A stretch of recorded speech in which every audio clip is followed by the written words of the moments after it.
بسم اللہ الرحمن الرحیم۔ السلام علیکم۔ مصر کا ایک بزنس مین تھا۔ اس کی عمر 50 سال کے لگ بھگ تھی کہ ایک دن اس کو دل میں تکلیف کا احساس ہوا، اور جب اس نے قاہرہ کے سب سے بڑے ہسپتال میں اپنا علاج کرایا تو انہوں نے معذرت کرتے ہوئے اسے یورپ جانے کا کہا۔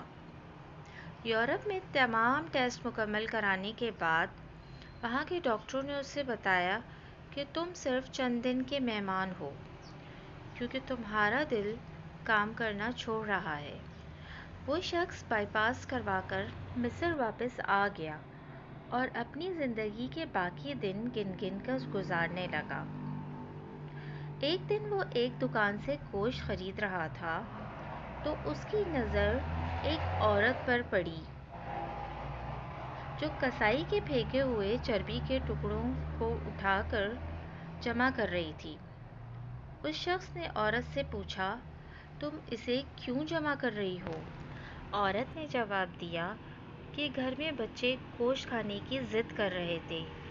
چونکہ میرا شوہر مر چکا ہے اور کمانے کا کوئی ذریعہ بھی نہیں ہے، اس لیے میں نے اپنے بچوں کی ضد کی بدولت مجبور ہو کر یہ قدم اٹھایا ہے۔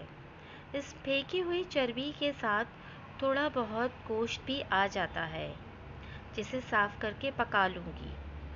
بزنس مین کی آنکھوں میں آنسو آ گئے۔ اس نے سوچا، میری اتنی دولت کا مجھے کیا فائدہ؟ میں تو اب بس چند دن کا مہمان ہوں۔ میری دولت کسی غریب کے کام آ جائے، اس سے اچھا اور کیا؟